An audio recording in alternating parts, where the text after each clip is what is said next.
Hey everybody, we're here on the casual couch because I was too lazy to go set up my filming room. So we're here on the casual couch for a way too long and nitpicky review of A Curse So Dark and Lonely. This book has been on my radar for a while. It's a Beauty and the Beast retelling, and you guys know that not only do I love retellings, but some of my favorites are Beauty and the Beast retellings. Don't ask me why, I just like them. And apparently I'm not alone because there are about 8 million Beauty and the Beast retellings.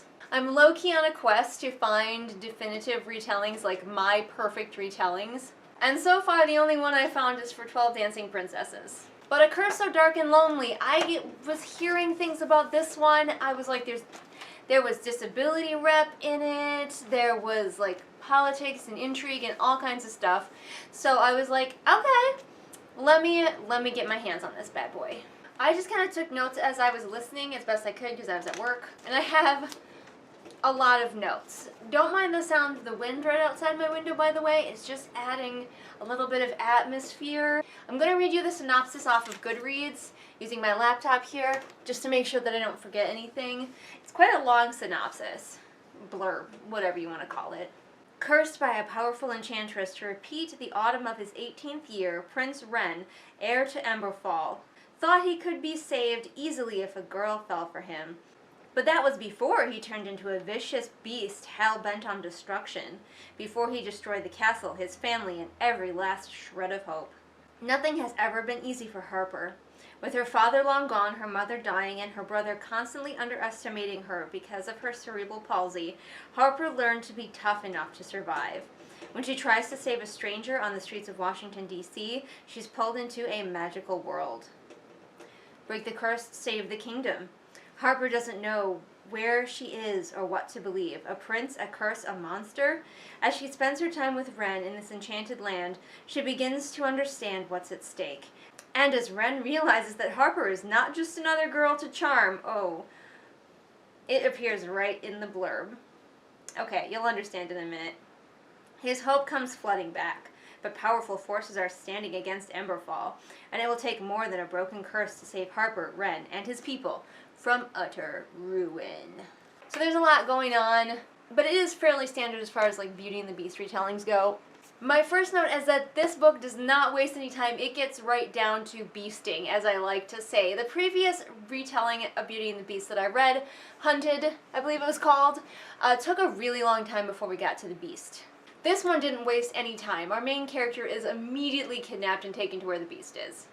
As a result of us getting to the beast so fast, though, the main character, Harper's backstory, suffers. It feels really perfunctory. Even when we revisit it toward the end of the book, you never really have a connection with her past, and I think that's too bad. She thinks about it a lot, we're drawn back to it, but it really feels like a gimmick, like she just has tragic backstory TM that we can draw back to if we need to. Now here's what I was talking about when I was looking at the synopsis. Harper is hashtag not like other girls. Like, holy crap, especially in the beginning. It is nonstop. Ren and Gray, his like man-at-arms, are constantly being like, she's not like any of the other girls we had. None of them tried this. None of them were as clever or as brave or as awesome as Harper is. So if you are bothered by not like other girls, this book is going to drive you crazy. And it drove me a little bit crazy. I was just like, oh my gosh, no other girl. Because he's been trying this for a really long time, and he's been getting girl after girl after girl, and none of them, 0 girls, did the things that Harper did. I wrote, look out, we got a badass over here. Harper's reaction, at least at the beginning of the book, we'll talk about that too, in most situations is to fight physically, which is interesting. It's she definitely doesn't reach for intellect. She reaches for, I will have a knife and stab you. There is a great bromance, and honestly for a while I was reading for the bromance more than the romance between the Beast Ren and his Captain of the Guard, man-at-arms, body servant Gray, who is the only one remaining in the castle. Ren and Gray are the only two who remain in the castle, and every time Ren transforms into a beast, which he does periodically. He usually looks like a handsome guy and then transforms into a beast and tries to eat everyone. Every time that happens, it's Gray's job to like lead him away as best he can from like civilians and stuff. both of them are affected by the curse in such a way as like they sort of neither of them can die. But I did like that they had a great bromance going. However, I do feel that their master-servant dynamic would have altered after so long. Like, I get that Gray's main thing is that he is loyal servant TM, but after just being the two of them for such a long time, you would think the dynamic would begin to shift. And you can't even blame Ren. It's not like Ren is insisting that Gray behave like his servant for the rest of time. It's all on Gray. So if it was meant to make Ren seem like a despicable person and sort of unlikable at the beginning, it's not working. I will say that a romantic trope that I am in favor of, fuck bed sharing. Bed sharing is over. Having to ride on the same horse is in. There are several things about this curse that are very confusing and convoluted and exist mostly for so the plot can go. But one of the things that really confused me is that Ren and Gray are repeating the same season over and over again, but the rest of their kingdom isn't. So like, I would have to do some math to figure out like, Ren and Gray have gone through so many hundred seasons. How many years is that for their kingdom? It's really confusing, and I don't understand why the kingdom isn't also repeating this season. At least to my understanding, they're not. So it's awkward, and I just... Why is it like that? As I mentioned before, this beast is of the I'm only a beast sometimes variety, which I will say is one of my least favorite kinds of beasts. I don't really like the beasts that are just handsome and then eventually they maybe turn into a monster, like sometimes, like a werewolf or something. Like this guy at the end of the season, he turns into a beast unless he's fallen in love. And then he goes on a rampage and eats everyone, which is bad, but like I prefer if the beauty has to fall in love with someone who is not good looking. That's kind of one of the main points of Beauty and the Beast, is that she is able to fall in love with him for who he is, not for his outward appearance. Because of that, that means our beast has to be more unlikable as a person, and I don't think this book did a very good job. We also have a beast who didn't do anything very bad himself to get cursed. It was mostly his irredeemable father's fault. And again, that kind of goes against sort of the premise of like he's cursed because he is mean and he has to learn how to be not mean. Shortly after Harper, our main character, shows up on the scene, we find out that an enemy nation has figured out that something is going on with the royal family in this nation and is coming to take over. And I'm like, okay, that's realistic, because I was starting to think, I was like, how is this kingdom like untouched while their royal family has been murdered by the beast? And literally, Ren and Gray don't do anything. They sit up in the castle and try to woo women, and that's all they do. So I'm like, how has it not been taken over? And then they're like, oh, it will be taken over, but it seems like such a long amount of time has passed. Maybe I'm wrong, but it seems like a lot of time has passed, and I think a threat may have even begun to come internally. Like, there has to be somebody, even a mayor or a sheriff or something, who goes, hey, the king is obviously dead. We haven't heard anything from the palace in years. I would like to take over. Stop me, you know? There would be a lot more internal conflict, I feel like, if the royal family suddenly disappeared. Their army disappeared, everything just poof. Here's a note, I probably would have written this a bunch of times. Harper is very crabby with Ren a lot, and I don't understand why she's so intensely pissy. Like, I think that Ren is supposed to be an unlikable person, but I never had a problem liking him. Like, sure, he does some stuff where you're like, he needs to learn, and he needs to grow a little bit as a person, but there was nothing irredeemable, and Harper was just always so pissy with him all the time. I understand that she blames him for the fact that she's here, but literally that isn't his fault, and it isn't even really Gray's fault. It was just a random circumstance. And Ren has no control over it. The evil sorceress is controlling everything. I will say that this book was very readable, the writing itself was enjoyable, the characters were okay, so it was fairly entertaining, although it did start to drag after a while. But the craft itself is decent. I will say, reading this made me want to get back to doing fairy tale retellings again, writing more fairy tale retellings, and I shouldn't. I have one that I've been trying to publish for a while now, and no one has really gone for it, which is a retelling of Puss in Boots. And, like, I want to do more retellings, but I feel like I need to find somebody who actually wants to publish them before I, like, try to do more. With the amount I was hearing about the disability rep in this book, I thought that it was going to be more of a thing. It is kind of a thing in the beginning. Harper has a limp because she has cerebral palsy. That's about it. Like, I thought it was going to be even more, because everyone's like, the cerebral palsy rep is so good, it's so good. So I thought it'd be even more than a limp. Like, maybe she needed a cane or something. But she just has a limp. I know, I shouldn't say just. She has a limp. And at first, it's like a thing, and it's a thing that maybe challenges her sometimes, and it's a thing that, you know, people look at her and see, oh, she's got a limp, and they make judgments about her. But then that goes away so thoroughly that I forgot she had a limp at all. By the end of the book, it's, like, never mentioned. It's mentioned, like, one time. Now, I'm not saying you need to give your character a disability and just, like, keep harping on it in your story, but it should be a continual part of their life. It doesn't just go away. Like, did she stop noticing it and so we stopped noticing it? So, like, the author just seemed to forget to mention it entirely and forget to have it be a thing at all the further in the book we got, and like I said, I forgot that she even had a limp by the end. I'll just read what I wrote. Once we got settled in and moved on to the political and kingdom dealing shenanigans, I started to get bored.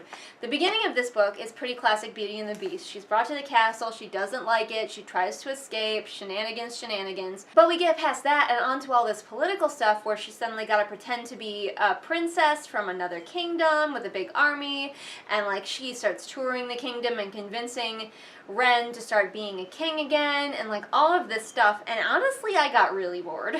So one of the things that I noticed in this book is that the author doesn't quite have a handle on making nuanced characters. The biggest offender is Harper, our main character, where about half the time she is aggressive, she is dominant, she is taking charge of a situation, and the other half she is a terrified, shrinking, wilting violet who is just a total fish out of water. And it doesn't strike me as two halves of her same personality. It's more like the author needs you to be a badass in this moment, so you are a badass. Oh, now the author needs you to be a weakling, so now you are a weakling. It happens with the other characters too, but it happens the most with Harper. I could never get a handle on what kind of character she was because she would swing so drastically. I will just say it now, Harper had way more chemistry with Gray. A lot of people have pointed this out, but it is true, and it's sort of an unspoken chemistry. They just get along. Even at the end, I didn't believe at all that Harper was, or even could potentially be falling in love with Ren. She spent so much of the book, like, hating on him, and then by the end it seemed like she was warming to him a little bit, but it definitely didn't seem like love of any kind. She definitely had more chemistry with Gray. Now, the ending of the book is a little bit ambiguous, and maybe it wasn't really love that saved the day, ultimately, but yeah, I didn't buy that romance at all. Oh yeah, I also have Ren swings drastically between jovial cool guy and broody damaged emo, and again, they don't seem like two sides of his personality, they just seem like two different characters that he just like becomes. So we've got Harper, who's sometimes a badass and sometimes a mouse, and we've got Ren, who is sometimes jovial and smarmy and sometimes, don't speak to me, I have to brood. Nothing in between. The ending of this book went in a direction I was not expecting. All of a sudden, the main character's brother and his boyfriend are in this book and are characters, and it really didn't work for me. Like, all of a sudden they were in this story, and she had a whole arc with her brother that was, like, right at the end of the book, and it's like, she had more of an arc with her brother at the end of this book than she had with any of the characters that she was in the entire book with. It felt like the author wanted to explore this relationship, but couldn't, and was stuck with, like, the romantic one, and then was like, oh, I'll throw it in at the end and explore her relationship with her brother, except it'll be really short and perfunctory and bad. Harper didn't really have an arc at all. I thought maybe it was going to be a weak to strong arc. It's a pretty classic one, but she was not like other girlsing so hard at the beginning that it just ruined any arc she might have had. Plus the stuff with her brother, I was like, okay, maybe it's going the reverse. Maybe she's too overconfident and combative at the beginning and she needs to learn to be subtle and softer at the end. But at the end, there's that whole arc with her brother about him constantly underestimating her and her having to be a badass. And I was just like, nope, that's not it. What are we doing with this character? Another problem that a lot of people had with the main character is, again, that she just does whatever the author needs her to do in the moment. Because at one point she gets her face cut. And she just passes out. Like, it just destroys her. And then later, she gets stabbed very much, and she, like, powers through it for ages. And I'm like, well... And again, it's just like, well, the story needs her to faint here so that the boys can take care of her. Well, the story needs her to be a badass here and withstand many, many injuries, so that's what's going to happen. The inconsistency of the characters was this book's biggest downfall. Maybe, in my opinion. The inconsistency and the fact that it dragged on with the political stuff a little bit too long. I believe in a desperate attempt not to have there be insta-love between Harper and Wren, it took too long to get to the romance, and that therefore the book had to just keep going on and on and on until Harper could get over her strong dislike of Wren and get to the point where she might kind of think he was okay. And honestly, some of that could have been solved if he was a beast, I feel, instead of a hot guy. There are squirrels having sex outside my window, like, right outside. Just squirrel humping away. Get it, squirrels. Get you some action. This is Julian from the future adding a few extra thoughts here. One of the things in the book was that the evil fairy goddess lady who cursed them was still very much around, and she was very violent and participated in several scenes that struck me as like torture porn. Like, was the author really into that? Like, I didn't completely understand, because like the fairy lady would show up to just beat the shit out of Gray and Wren, and then she would leave. And also to be kind of maybe a romantic rival, kind of, against Harper. Not really. But like, one thing I noticed in this book is like, it loves to hurt the characters, but it never gives me the satisfaction of like the comfort part afterward. I will give you a little secret. I am hurt comfort trash. So when you're injuring characters like crazy in such a superfluous way as this, I'm like, well, at least I get my comfort scenes afterward, but you really don't. They just get the shit kicked out of them and then they recover from it. And so that was another disappointment for me. So those are most of my thoughts, squirrel humping aside. Those are most of my thoughts about A Curse So Dark and Lonely. I got excited when I saw that it was part of a series called The Curse Breakers. I was like, ooh, is this going to be like maybe an anthology series or companions, you know, where each one covers a different like fairy tale that involves a curse? I would be really on board for that, but I did kind of peek ahead and check out the second book a little bit because I was like, ooh, that's enticing. But it is not that, and from what I have heard about the second book, I'm really not interested in reading it. There you go, guys. Did you read A Curse So Dark and Lonely? It was still, you know, okay to read through. Like, I didn't hate my time with it, but at the same time, after a while, I was kind of trying to find excuses not to read it after a certain point. Did you love it? If so, why? Feel free to comment below. I won't be mean to you, I promise. Do you have a favorite Beauty and the Beast retelling? If you liked what you saw here, I have a ton of book reviews on this channel, so you can go check them out. They're there for your binging pleasure. And if you can't get enough of my videos, I also have a Patreon where for as little as $1 a month, you can get access to exclusive content not seen here on the regular channel. And if you want brand new videos, I post those Mondays and Fridays. All the links to my social media are in the doobly-doo for ease of your clicking, and I will see all of you again next time with whatever it is I happen to be doing next time. Bye! Oh, hey there. I didn't hear you come in. Well, now that you're here, let me tell you all about my patrons. They are Adrienne, Amanda, Irene, Jenny, Jesper, Lisa, Ryakio, Sabby Panda, Savvy, Scribbling Cat, and Zaire. Honestly, I can't think of a better group of patrons in the whole world. I'm so glad you came to hear about them, and I'm so glad that they are still supporting me even in these weird and very, very difficult times. You guys rock. Ooh, isn't this amazing? It's my favorite part because you'll see here's where she meets Prince Charming, but she won't discover that it's him till chapter 3.